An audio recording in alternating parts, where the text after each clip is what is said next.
بسم الله الرحمن الرحيم. الحمد لله رب العالمين، والصلاة والسلام على خير خلق الله محمد وعلى آله وأصحابه الكرام وتابعيهم بإحسان إلى يوم الدين. برزان مم كتابنا يا بيل بردسمنا يا أما زبد كتابك هزار شعر لمذهب إمام الشافعي بيشتر فقه يكون كان وانا كليرا بون أزانا زور من الشعر كان خندو لبركراوا عين المراجعة كانوا لبري كانوا قشني بابي غسل واستين لبابي غسل ودسبي أكينو إن شاء الله وأنا بيشوج لدرفتك وأنا كانت أخونا مراجعة أكينو جاري والله بجواني لبري كان شو أجر أم هزار دير للذهن تهبي لمذهب الإمام الشافعي حاجة بحيث يترنا يتر أبيت خريطة كأتواني بأساني أم مذهب كنترولك لبابي غسل أفرمي موجبه المني حيث يخرج والموت والكمرة حيث تولج. لا دوسطو يكا لير لا من لا برك سطو سيوبينج بيت ما خندو باشا بران موجب غسل شي غسل لسر تو واجب أكا لم شعر أفرمي موجبه المني حين يخرج هركات مني لإنسان ودرشو سواء نير بيامي لبيشوي إنسان مني درشو أفرمي أما غسل واجب أكا لسر إنسان هر كسي مرد غسل يسر واجب به باشا أما من يكابي خوي بشوانيا مردوك خلق أي شوى واجب لسر مسلمان ببيشو همو مردو يك واجب لسر مسلمان كبيشو شو غسل لسري واجب أبي والكمرة حيث تولج فرجا ولو ميتا أفرمي وهروها كمرة معنى حشفة سري ذكري بياو أجر داخل بو بداواني أفرتك ولو بياو كم مردبه يا أفرته كم مردبه فرغناك حتى أجر مردبتيش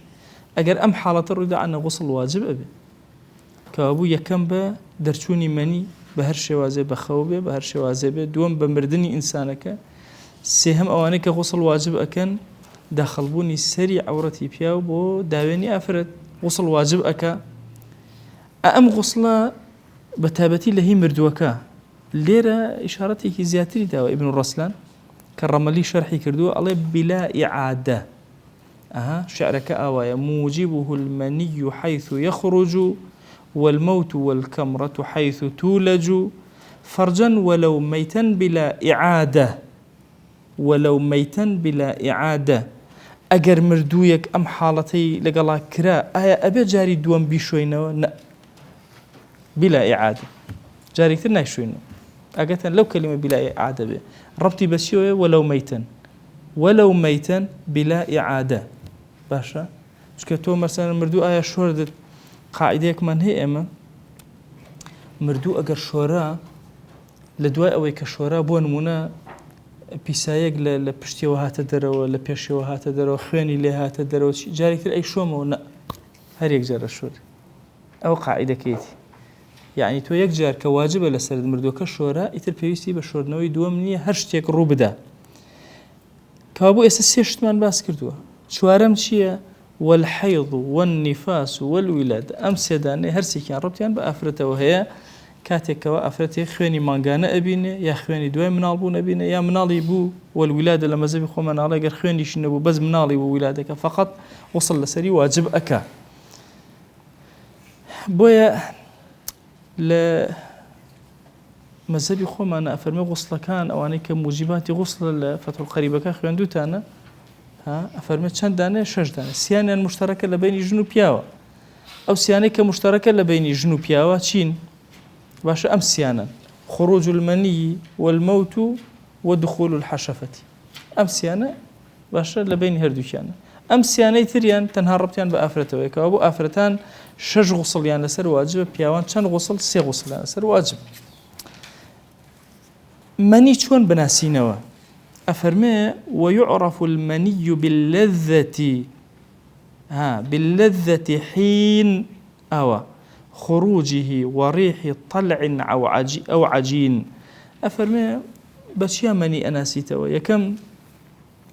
كاتك الإنسان در أشيت تشيجك بإنسان أدا لكاتي درشونكا لذتك ورقري كسك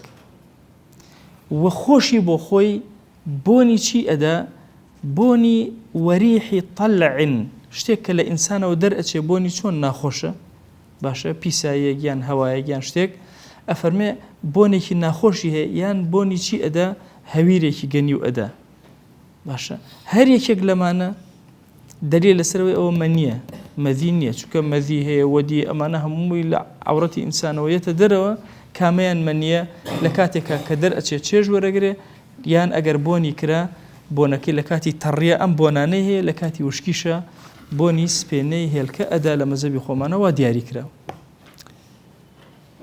باش ئەی ئەگەر شتێک لە ئینسانەوە دەرچوو نەیزانی مەذیە یان مەنی چونکە ئەگەر مەذی بێ دەستنوێژ لەسەری واجبەکە غوسڵ واجب ناکە ئەگەر مەنی بێ غوسڵ واجبەکە باش ئەگەر شتێک دەچوو نەیزانی کامیانە گومانی هەبوو مەذهبی خۆمان قاعدەیەکی هەیە زۆر مهمە ئەفەرمێ ومن يشك هل مني ظهر أو هو مذي بين ذين خيرة ئەگەر شتێکی لێوە دەرچوو نەیزانی مەنیە دەرچووە یان مەذیە اختیاری هەیە خۆی بڕیار ئەدا باشە بڕێ تعقیباتی ئەکا بزانێ مەسەن چییە دوایی هەر بۆی معلوم نەبوو خۆی بڕیاریدا مەذیە مەذیە بڕیاریدا مەنیە مەنی ئەوە زۆر باش ئەوە لە قاعدەیەکە لە مەزەوە ئەبێ زۆر ئاگاتان لێ چونکە جارێ پرسیارتان لێکرێ مەسە گومانم بۆ دروست بۆ نازانم مەنی بۆ اختیارت هەیە کامیان بکەی هەرە بێ بۆیە خۆی بڕیار ئەدا ئەها بەینە ذەینی خویڕە اختیاری دراوەتێ خۆی بڕیار ئەدا لەسەر ئەمەی لەسەر ئەویان مەیلی خۆی باشە ئینسان چۆن خۆی بشوە فەرزەکانی خۆشۆردن چییە ئەفەرمێ والفەرض تعمیم لجسم ظهر ئەفەرمێ فەرزەکە ئەمەیە ئەبێت تەواوی جسمی ئەم کەسە ئەوەی کە ظاهر بووە لە جسمی ئەم کەسە شعرا لە مووەکان باشە وظفرا نینۆکەکانی بنی ئەم نینۆکانە منبتن بنی مووەکان وبەشەڕا پێستی ئینسان هەر هەمووی بێت تەڕ بێ فەرزەکە ئەمەیە تعمیمی ئاوەکە بۆچی بۆ هەموو لاشەی ئینسان بە مووەکانەوە بە بنی مووەکانەوە بە نینۆکەکانەوە بە بنی نینۆکەکانەوە بە پێستەکانەوە جوان هەمووی تەڕ بێ تەبان لە دەستنوێژەوە هەن نییە زان خۆ دەستنوێژەکە ڕیش پڕ بێ باشە سنت وهایە دەستیتەوە بە مەرجەگیرە ئیلا بنی مووەکان هەمووی تەڕ بێ بەس لە غوسڵە بە مەرجگیراوە ئەبێ بنی مووەکان هەموو چاک چاک تەڕ ببێ بۆیە ئەفەرمێکی منبتە مەزەبی خۆمان ئەو هەیە بێ جوان تەرکیز لەسەر ئەوە دابن ئەمە یەک کەوابوو ئەبێ هەموو لاشە تەڕ ببێ بە موو پێستەوە ونية بالابتداء اقترنت ئەبێ نیەتیشی هێنابێ کەسەکە لە سەرەتای خۆشۆردنەکەەوە کەوابوو ئێستا ئەزانین ئەگەر یەکێ پرسیاری لێکردن وتی فەرزی خۆشۆردن شتیە ئەڵێ دووشتە یەکەمیان نیەتێ هێناوە لە سەرەتای خۆشۆردنەکە نیەتێ دووەم ئاو بەرهەموو لاشەتەکەوێ بە موو پێستەوە تەواو دیارە تەنها دوو فەرزی هەیە نیەتە لەگەڵ تعمیمی ئاوەکە ئەفەرمێ ونية بالابتداء اقترنت كالحيض أو جنابة تبينت ئەفەرمێ نیەت بێنە لە سەرەتای ئەوەوە دەست پێ ئەەکەی نیەتەکە بێنە مقارنی هەبێ بە ئیبتیدای ئیشەکەتەوە چونکە ئەگەر لە نیوەیان نیەت بێنی نیوەکەی ترە بۆ قبول نەبوو هەر لە سەرەتای خۆشۆردنەکەەوە بێ نیەتی هێنابێ ئیتر نیەت مەسە ئافرەت نیەت هێنێ نیەتی حەیض هێنێ مەسەلەن ئەوە خۆی پاکاتەوە لە حەیض پاک بۆتەوە خوێنەکەی نەماوە خۆیشوە ئەو جەنابەتین تەبەیەنەت یان کەسێک لە شیگران بووە ئاشکراش لە شیگران بوو تەبەیەنەت ڕۆشنە لای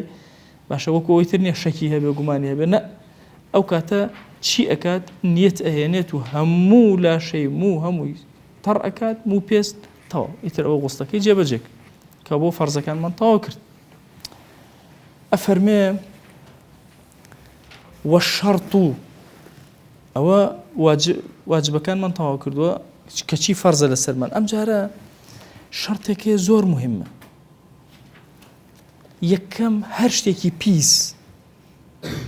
ئەگەتان لەم قسە بێ نەکشتی پاک هەر شتێکی پیس بە لاشەی ئینسانەکە بوو واجبە لای بە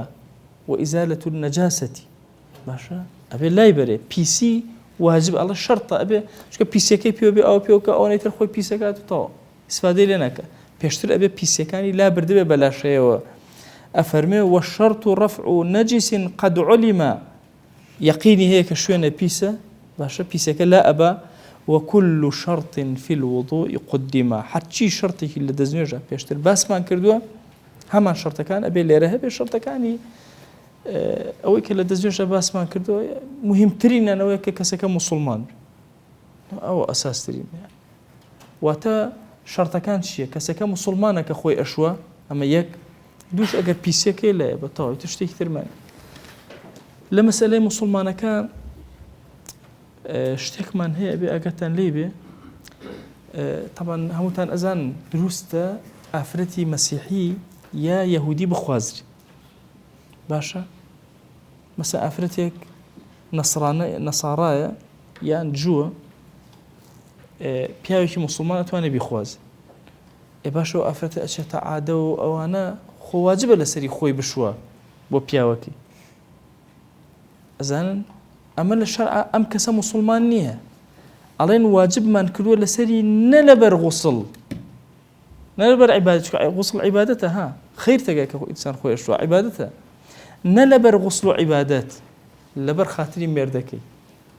واجب ما نكدو تسري باشا إجباري أكين لسري كخوي بشوا خوشور نكربتي بوانية بالله والله أو تاب غير مسلمانيش مثلا أبي خوي بشوا نانا شرطي أساسي لم بابتا أو إنسانك مسلمان بإنجا وصل لسري واجب أبيه باش أي سنة كان يغسل شين هسه مزاني ما نغسل نيد بينه وهم لا شو تربية طاو باق بيتو أو سنة كان زورا يكم وسنة بسم الله سنة دوايا لكاتي خوشوردنا يكم جار بسم الله بكي وارفع قذرا ئەگەر شتێکی قێزەون نەیوتوە پیسان چونکە پیسەکە لەکوێ باسمە کرد لە شەڕتەکانە ئەگەر شتێکی پاکی قێزەونیش مەسەن مەنی بە شوێنێکەوە هەیە وەلەو پاکیش ئەچێ ئەیشوە شتێکی قەدیر هەر شتێ بێ لای ئەبا ثم الوضوء اینجا دەستنوێژە گرێ والرجل لن تؤخره طبعا لە مەسەلەی غوسڵە ئێمە کۆمەڵی ڕیوایەتمان هەیە ڕیوایەتەکە سەیدنا عوثمان چۆنە فرمووی ئاسە غوسڵێکتان بۆ ئەەکەم وەکو پێغەمبەریان صلی الله علیه وسلم کردوێتی هات دەستنوێژی کرد قاچی نەشۆری کە گەیشتە مەسحی سەر سەری شۆری لاشەی لای ڕاستی شۆری لای چەپی شۆری دوای قاچی شۆری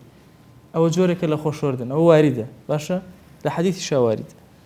ڕیوایەتەکانی تر باسی چیەکە کە پێغەمبەری خوا صلی الله علیه وسلم لە ئەوەڵەوە قاچی شۆرد نە قاچەکانی خسبێتە دوایی ئەم لەسەر چیە لەسەر ئەو ڕەئەیە ئیمامی ابن رسلان لسر شيء لسر أو رأيه بوي أفرمي والرجل لن تؤخرا قاچا كان نشي لأخيره وبشوي إما رأي من أوها كم جد دزنوجي كي كامل أجري شون دزنوج أجري إن جد واي خوشورنا كيك باش إسوتان لا واضحة أو قصي بوشي مرة إخويتي الشيخ أفرمي شي سنة بسم الله بكي وارفع قذرا شتي بيز ولا بي ثم الوضوء والرجل لن تؤخرا إن جد دزنوج أجري قاچا كانيش دوا نخي باش لن تؤخر دوا ناخرين هل كاتي خويا جيب جيك شوك إطلاقي دزنوجك بو همويتي باش لا طبعا إما عندك سنة من هي بيك وأكرين عندي فرضش من هي بيك وأكرين ملا بنا أجاتن لير سيركن استتو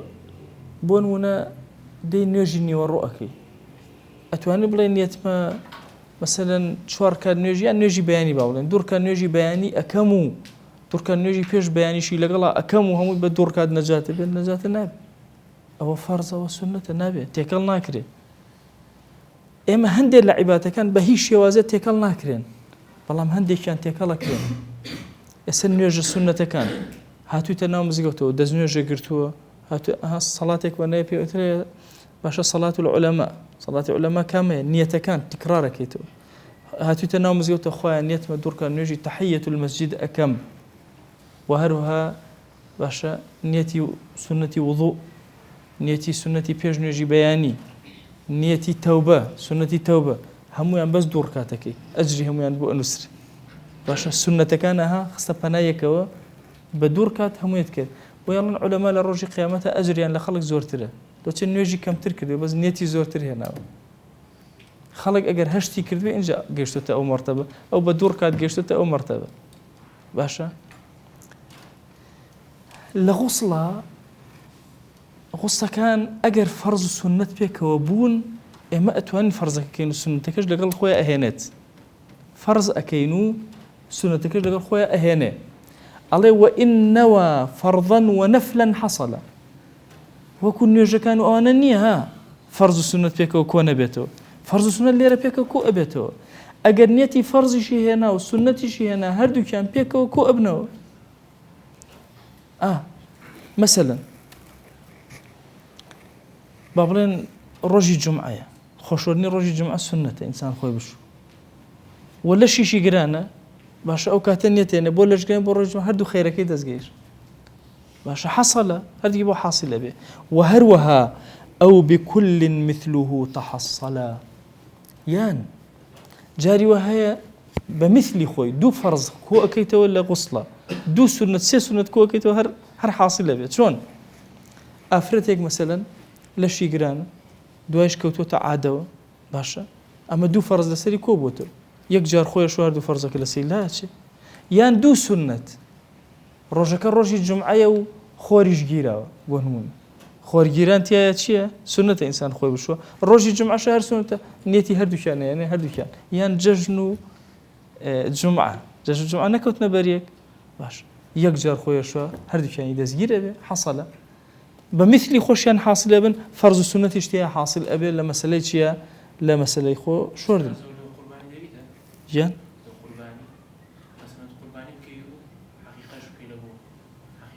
لا لا قرباني خصوصيتي هي قرباني مجالي اويتاني واضحة بس أمل لبابتي غصلة بكاملي درست الإمام الرملي رأي شي هي الرجوشة عليه درست مثلا أفرتي قرزارة للششلانة قرزكية قريته نيتي ششلانة هردو شي هرب دروس ليه واضحة ليه واضحة أفرمي ليه دروسته لأنه يجكاني شا وكوت وأنه السنة كان أكلت شنداني بخاطر بنايك وبيوت الصلاة والعلماء دروسته باشا بلام أوانيك هر عبادتي جورك لاستقلاليتي تايبتي خوي هي وكو أضحية وكو أوانا شكبة تعدد أكريا قال النهاية تدي مثلا أو حيوانك أو حيوانات ناكري أم حيوان أبو هردي شامبك أو النابل وطبعا تفصيل بابته يقول تفصيلات زورة همو عبادة كان علماء بشيان كردو هندي كان تيكل من اللي تيكلنا هندي كان أكري سبب نمونة مثلا حقيقة أبيتونا أنا كبدي بخلق واني خلق بيخو باش أجر ميواني شمهات أجري ميوانك شمدسك وعقيقة شمدسك هرديك قرباني ميواني شمهات طبعا قرباني قوشتك بكالي أدم بخلق واني كردم بتششتو ميوان خواردي أجري ميوانك أجري قربانك شمدسك وهكذا أو تفصيلات بلام لغسلك هيج إشكالي كيني باشا دائما غسلي فرض سنة كاين لقلا كوبته فرضش كوبته سنتش كوبته لو أشي الدنيا دبيني هر دنيتك وكوا دجار خوش ورد بأجركت بأنس باش أفرمي وسنة الغسل نوى لأكبر جرد عن ضد وإلا الأصغر أو جاء آية أو زاني من خوشوردن كان فرزك سنتك تيا أبي أي باشا خوشوردن و دزنوش أجر يكي خوشورد آية دزنوشك شي قرتو يا نيقرتو باشا أوين نكر هر شو مثلا حوزك بخوك نا حوزك آية هردو شي دواي أبي دزنوش بقريتو يا دزنوش ناقرتو طبعا دزنوش ناقرتو شكو دائما بو حدثي أكبر جيب جيكر أصغري تيا يا أخوي أفرمي أما أها وسنة الغسل أو سنة مفعولة بالنوى يعني نوى سنة الغسل لأكبر نيتي هنا سنة غسل جيبجي أكابلان بو شي لأكبر باشا بو أوي قورة حدثي قورة جرد عن ضد باشا هيج نيتي نهنا بهيش شوازن نيتي نهنا بو بتشوكك بلام هربو قبول بتشوككش طاو كفاية دسيكو خو أجر نيتك بينه باشتره نجات ما نبي بلام أجر نيتك شيني أنا بس نيتي خوشوردني أنا دزنجي هي بلام أجر نيتي هردو كان بينه أو باشتره وإلا الأصغر أي أجر نيتي جوركي نبو تنها نيتي بتشوككي هبو ئایا گەورەکەی بۆ ئەو ئەبێ مەسەلەن با خۆشی بشووە بەس نیەتی دەستنوێژیە بوو غوسی لەسەر لا ناچێت بەڵام ئەگەر نیەتی غوسی هێنا ئەکبەری هێنا ئەزغەری لەسەر لا ئەچێت باش اینجا کۆمەڵی سونەتمان هەن قژەکان ئەبێ بکاتەوە مەسەن پەلکەی هەبوو پەلکەکان بکاتەوە و معطفا تعهدا شوێنێ لە لاشەی هەبوو ئەو شوێنە پێچ بوو پێویستەکە بیکاتەوە مەسەلەن شوێنێک لە دەستی مەسەلەن شکا بوو پێستەکە هاتووە بەسەریا بێت جوان جوان بیکاتەوە بنەکەی تەڕکە ئەمان لە سونەتن یان نینۆکی زۆر درێژ بوو جوان ئەبێ بنەکەی تەڕکە وەدلوک جوان دەستبێنێ تەدلیکی لاشە سونەتە وثلث سێجار خۆی بشوە سونەتە ويمناك تدي ولا لا راست ودس بيبكا باشا لا راست يكم جار بشو دوای لا چپی هر سنته باشا حتى إرا ما نشين هموي سنني شين سنني غسلا وتتبع الحيض بمسك أو أفرثان لك أكون نوع عدو أو أنا سنة وهايك ببرو يقلوكي يكشتيك هندي مسك بدن لو برو لوكي بداوين يخوان باشا هالي قرن حتى وكو أو بونو براموشتين نمينه والولا ولا يعني شي بدوايكا وباشا كخوي شورت همو لا شيء بكاملي بشوا نك بريكي بشوا دواي بريكي تري انجا اما ديار اما تائره كابو اس ام شي ما كرد واجب كان من باس كرد سنه كانش من باس كرد لغسلات شو نكري اي لكيا سنه خوم بشوم باش ما كرد لكيا واجبه كي واجب ابي لسرت بمردن وبخروجي ماني وبشي بس اي لكيا سنه الله اها مسنونه يعني الاغتسالات المسنونه حضور جمعه هركات تشوي جمعه سنه خود بشوي ها كلا العيدين بو هردو ججنك ججني رمضان وججني قربان بو هردو كان سنه خود بشوي والافاقه بورايته وهاتيته بهوش خوتا يا بهوش كريل عمليات وعمليات وهايته بهوش خوتا سنه خود بشوي سنتها والاسلام كسي كافر بو مسلمان بو سنه خوي بشوا والخسف خورجيرا يا مانجيرا سنه خود بشوي والاستسقاء وتشوبوا نجبارانا سنه خود بشوي والاحرام ان شاء الله سن عمرها متان كشون عمر احرامتان بس سنه خود بشوي ايه ودخول مكه كتشيتنا مكه مباركه باشا مكه مكرمه وشي اكي خوت شوي وقوف عرفه كاتل عرفه وسي عينا خوت شوي والرمي سيرشتو أشيب الرمي جمار يعني رجية كمنا رجية كم يكجر مثلا أو الشيطان يقول رجمكي سير رجيتر يا دور رجيتر أشيب وشي أشيش رجم الشيطان أكي هرسي الشيطان أكي هرسي رجك سنة خود شيء إن جابري لو قرب الخي أوان إيه وغسل من غسل ميتا هر كسي مردوي كي شورت سنة خوي بشو کەستا مردوتان شۆردووە مردو مامڵە بینیوە باشە سنەتێکی زۆر گەورەیە هەندێک فەرمێن فەرزی کیفایە هەندێک فەرمێن فەرزی عەینە شۆردنی مردوو باشە کە ئەڵێن فەرزی عەینە چۆن خۆی شۆردنی مردوو لە ئەسڵا بشکێتە پیشە کێشەی نییە مەسەڵەن کەسێکە بێ قيتشيك هش اعتيادي هر اوهاش بو بدجي ميجوهر او بو بلام وها باش انسان دائما خزمكاني خوي بيشو او لا وهايا ولا قال نبو سري عامي خلقي مسلمان ما كان كشتي شهر زي اوان خلقي وهايا مردوكي لي امريكا كان نازل شي كان وراكات الدرو نازل شي ليك بويا فرمشي او كسي مردوي شورت سنه خوي بشوا خوش نشوا قينك والله بسنه كمال داخل الحمام أو من حجم أفرمي أجر شوية نوع حمام هاتي دروا سنة خود بشوي باشا طبعا حمام استيو بيرتانايا كاتي جرانيكا دوجور حمام هبو لكردستان حتى كاتي جرانيكا شهر هبو حمامك هبو آوكا هبو خلقا شهر هبو أتون بدوري آوكا دا أنشتن خوان أشوري جاران شهر باشا يتعرف واز لو حوزة أي داري نايكر بخويا خويا شوردوتا دواتر حمام هاد جور بو تاك بو حمامی ئیسلامیان پێوت ئەچووی لە ژوورێکی خۆتە خۆت ئەشۆری ئەوانە ئەفەرمێ کە چوویتە حەمامەوە سنەت وهایە نەیتە دەرەوە خۆتەشوی باشە بەتاتی ئەو حەمامانە کە بۆ شێوازن کە ئەڕۆیت ئەمە یەک دوو هەر کاتێ حیجامت کرد کە لە شاخ سنەت وهایە خۆتوشی ئەم دوان ئێستا باسی حەمامەکە بە درێژی ئەکاتەوە شێخ بۆ من ئێستا لاتان واضحە لەم شوێنانە سنەتەکە ئینسان خۆی بشوە باش ئەفەرمێ والغسل في الحمام جاز للذكر خۆشوەردن لە حەمامی گشتیە نە حەمامی ماڵان ها حەمامی گشتی عام ئەوەی کە پێتانڵم کە یەکتریان ئەبینی ئەفەرمێت جازە للذەکەر پیاو ئەتوانێت بچێت لەو حەمامانە خۆی بشوە بەمەرجی مع ستر عورة ئەبێ عورەتی خۆی داپۆشی بێ نابێ ناوکو ئەژنۆی وغض للبصر چاوی خۆشی پارێزە سەری عورەتی کەس نەکە باشە بەڵام بۆ ئافرەتان کەڕاهەتی بە هەمووشیان ژن من کە ئەڕۆن ئەفەرمێ ويكره الدخول فيه للنساء إلا لعذر مرض أو نفساء كراهتي ئافرەتان بچنە حەمامی گشتی إلا لەبەر عذرێک نەبێ نەخۆش بن و حەمامەکە گەرم بێ ئیسفادەی لێ بکەن یان نوفەسا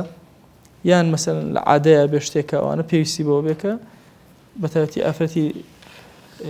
با بڵێن لە دوای مناڵبوون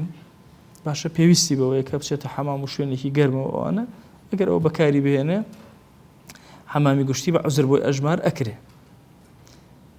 لەگەڵ ئەمەشە ئێمە طبعاً لەم مدەیە شتێک دروست بوو تیان وەڵا بۆ فێ مەفتوح دروست نییە لەکەی بخۆیت و دازانم چی ئەومان لەبەر ئەوەی غەڕەری تایە هەموو شتێک غەڕەری تیا بێ خۆ مەرجنی حرام وان نییە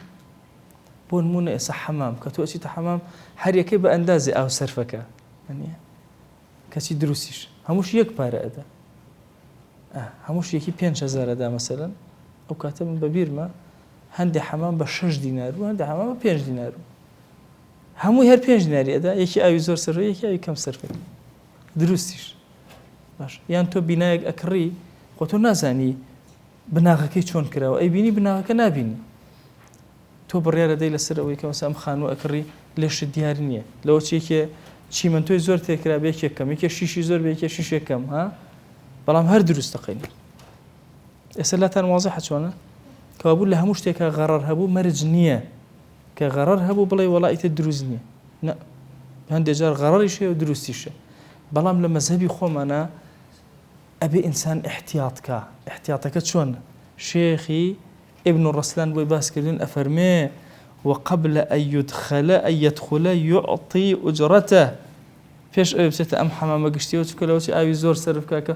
ئەڵێ با ئوجرەکەی خۆی یەکەم جار کرێکەی بداتێ ولم يجاوز في اغتسال حاجته لە خۆشوەردنە لە حاجەی خۆی زیاتر سەرف نەکە باشە نەچێ 5 ساعت لێ باشە ئەندازی خۆی بشۆتە کابراژە چێ بۆ فێ مەفتوح نەچێت دابارێتە سەری حاجەی خۆی چەرێکە طبعا ئەوە زۆر مهمە لە مەزەبی خۆمانە ئەوزان هەر تحدیدی کرد هەندێک ئاداب هەیە سبحان الله لە خۆشوەردن و ئەوانە لە مەزەبی خۆمانە ئەو ئادابانە زۆر گرنگە ئەگەمە لێیان بێ ئادابەکان طبعا ئەوە دیارە ئینسان ئەچێت بسم الله ئەکا و أعوذ بالله من الخبث والخبائث ئەکا و بە قاچی چەپ ئەڕوا بە قاچی ڕازیەتە دەرەوە و کاتێ ئەو گەرمایەکە لێ ئەدابیر لە ئاگری دۆزەخ ئەکاتەوە و اینجا ئەگەر بینی کەسێ ڕوتە لەناو حەمامەیان شوێنێکی بەدەوە ئەم یەکسە پشتەکاتەوە ئەڕوا و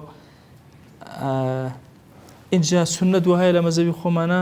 یەکسەر خۆت لە شوێنی ساردەوە نەکەی بە حەمامی گەرمە کەمێ لە شوێنێکە بوەستی کەمێک اینجا دواتر جاران ئێوە بەبیرتان نایە سارد و گەرمی حەمام هەبوو ێسەوە نەما لە ماڵەکانە سارد و گەرم هەبوو شوێنێکی و زۆر گەرم بوو شوێنە هەبوو لە پەنایە لەوێ خۆی ئەشۆر لەوێ خۆی ئەگۆڕی لێرە خۆی ئەگۆڕی جا چۆ ژوورە خۆی ئەشۆری ئەو شوێنە نیوە گەرمێ بوو لە بینی ساردەکەی دەرەوە لەگە گەرمە گەرمەکەی ژوورە وەسەتی هەبوو سە وەسەتە نەماوە بۆ عالەمەکەم و نەخۆش بە مەزەبی خۆمانە ئیمامی غەزالیش بە درێژی باسی کردووە ئەفەرمێ بەشێکی زۆر لە ئەمڕازەکانی لاشەی ئینسان لەوەیە کە لە گەرمیەوە چێتە سەردا لە سەرماوە چێتە گەرمە ئەبێ ئاگاتان لەوە بێ ئەتی ئەم زەمانی سبلێت و مبلێت و بەزمە ئەفەرمێ هەر بەدەنێ مەکشوب بوو ئینسان سەیریکە جۆرێک لە حیا و ئەوانەی ئەڕوا ئەبێ ئاگای لێبێ اینجا لە کاتی چوونە هاتنە دەرەوە ئیستیغفار کا دوورکە نوێژکە ئەوانە هەمووی لە سونەنن نابێ پێش مەغریب لە بینی مەغریب و عیشای خۆی بشوە لە مەزەبی خۆمان ناگاتان لەوە پێش مەغریب نابێ خۆی بشوە لە بینی مەغریب و عیشایە نابێ خۆی بشوە باشە ئەگەر سائیم بوو بە ڕۆژوو بوو کەڕاهەتی خۆی بشوە باشە ئاوی سار بکە بەسەریا کەڕاهەتی هەیە و کاتێککە لە حەمام هاتە دەرەوە ئاوی سار بخواتەوە هەر کەڕاهەتی هەیە بێ ئاگای لێبێ باشە لەکوێ شوێنێک مەڵەنەی شەهوە و ئەوانە بوو ئەبێ ئاگای لێبێ خۆی لێ پارێز ئەمەی کە عەرزم کردن ئەمە باسی خۆشوردن بوو لە با بڵێن زوبەدی ئیبن ڕەسلانە کە کتێبێکە لە کتێبەکانی مەزهەبی ئیمامی شافعی لە فقها ئیتر خۆشوردنەکانی بەم شیعرانە بۆ ئێمە ڕازاندووەتەوە سواء لە وجوبەکەیەوە بێ لەو شتانی کە واجبی ئەکەن اینجا لە سونەتەکانیەوە بێ لەو شتە ئەو کاتانی کە سونەتە و هەروەها ئادابە گشتەکانی خۆشوردن دەومە لە ذاتی پاش پەروەردگار رحمة بزي خوي بسرمنا ببارين ولمن قبولك وعفو منك وصلى الله على سيدنا محمد وعلى آله وصحبه وسلم تسليما كثيرا أبدا إلى يوم الدين خوي يقول لقناه من الشيوخ بقول إخوة لمن قبولكم وفق يا رب